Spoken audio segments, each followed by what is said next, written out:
Bismillahirrahmanirrahim. Assalamu alaikum. Welcome to our today lecture. Our today lecture is based on how to apply Johansen co-integration test. Johansen co-integration test basically used for the checking of existing long-run relationship between the variables. When we want to know that whether there exists a long-run relationship between our all the variables, then we apply Johansen co-integration test.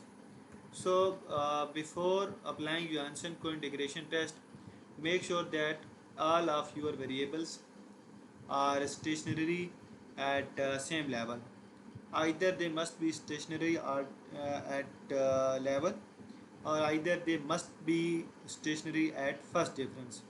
If your some variable are stationary at level and some variable are stationary at first difference, you have mixture of level, then you cannot apply Johansen co-integration test. So make sure that your R variable are stationary at same point or same level. So what is the first step? The first step is that copy your Excel data and bring it to the reviews file. I am telling again and again in my all lectures that it is the only one method for uh, putting your Excel data into reviews data reviews, and it is the most commonly used method and easiest method. So I always using this method.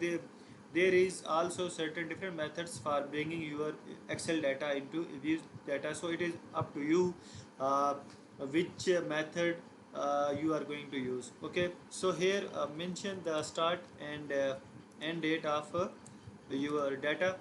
After mentioning the start and end date of your data, go to quick empty group and paste your data here. Okay, after pasting data into reviews, now go to quick uh, group statistic and now click on Johansen co-integration test. Okay, now here it is asking you to provide him the list of series or groups. So what you have to do here, you have to mention all the variables which are written here. So you can write all the variables here.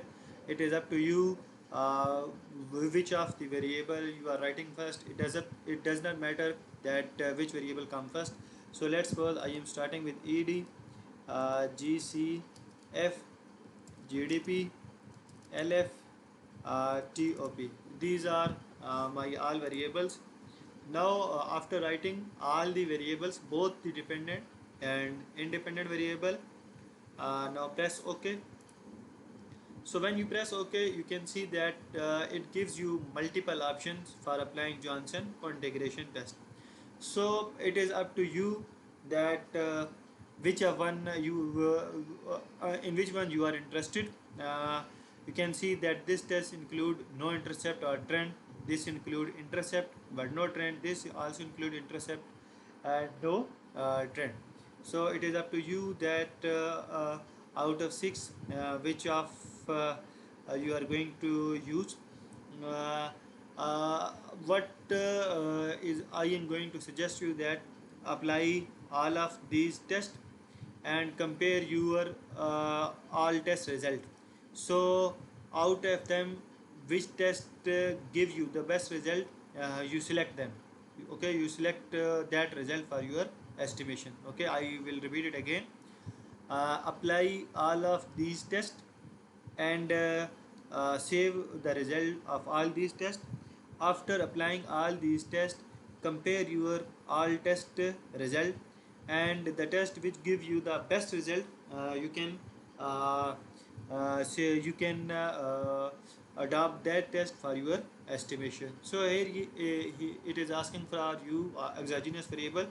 uh, we are not going to write anything here because we are not interested in exogenous and endogenous. We are checking that whether our all variables are co-integrated or whether they have a long run relationship So we are not telling him which one is our dependent variable and which one is independent variable.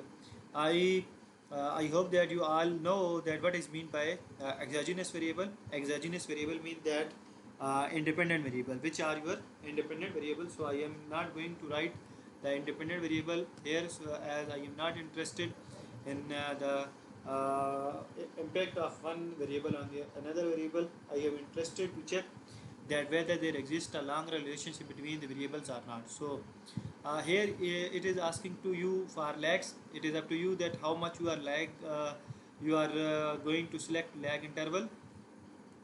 There is some methods that tell you that how much lags you have to put in your model. I am supposing that these method tell me that use one lag.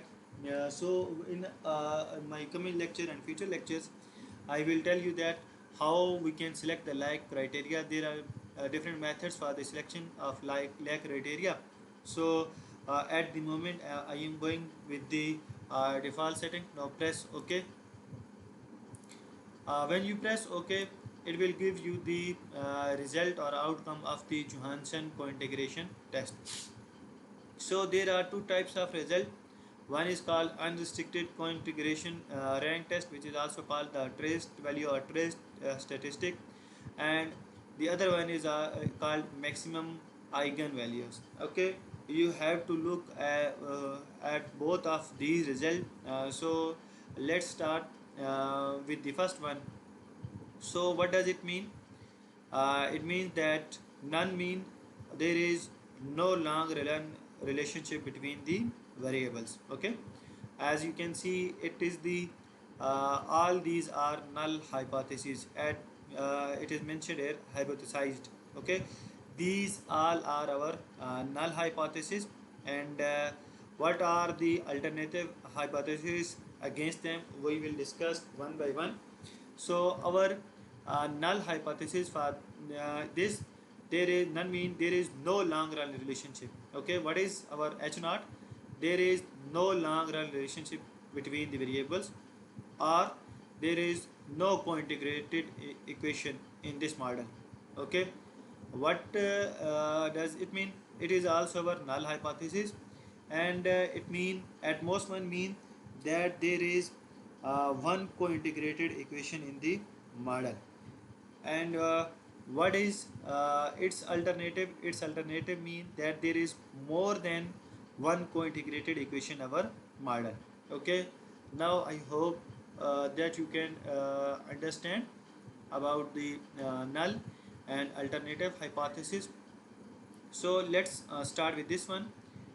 Our null hypothesis for this is there is no co-integration between the variable. There is no long run relationship between all these variables, which are AD, GCF, GDP, LF and TOP. So it states that there is no long run relationship between these variables. Okay, and what is the probability value? Probability value is 0.11. So if the probability value is less than 0.05, then we reject the H naught. Okay, but in this case our probability value is greater than 0.05, which means that we have to accept the H naught. And what is our H naught? There is no long run relationship between these variables. Okay, so our probability value is greater than 0.05, so we have to accept this one. What does it mean? It means that there is no long relationship between these variables. Okay, if we have done with this, then we will not move further to these hypotheses. Okay, if our first hypothesis tell us that there is no long run relationship between these variable, there is no co-integrated equation between co-integrated equation in this model, so we will not move further to these. Okay, as you can see that here the result also tell us that trace test indicate no co-integration at the 5% level. Okay, this also tell us that there is no long run relationship between these all variables. Okay, now let's talk about the maximum eigenvalue. The maximum eigenvalue, it null and alternative hypothesis are also same as to these values.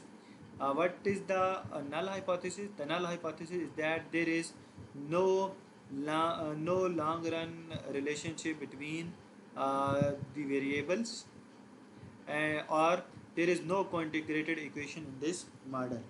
So its probability value is also greater than 0.05, which means that we have to accept H naught, and it tell us that there is no long run relationship between these variable. Okay, so both of these tests tell us that there is no long run relationship between these variable, and our these variables are not moved together in the long run. Okay, we can also tell us about the acceptance and the rejection of the null hypothesis by these two values. If our trace statistic value is greater than this critical value, okay, if trace statistic value is greater than this critical value, then we have to reject the H naught.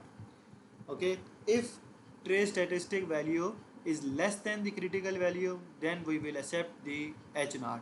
In this result, our trace statistic value is less than the critical value, so we have to accept the H naught. Okay, so both the probability value and the trace statistic value tell us that we have to accept the H naught.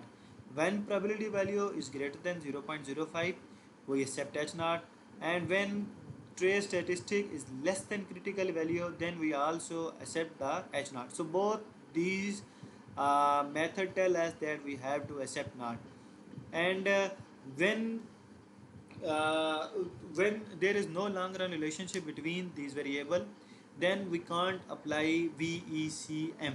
Okay, when Johnson co-integration test tell us that there is no long run relationship between these variable, then we cannot apply VECM, vector error correction model.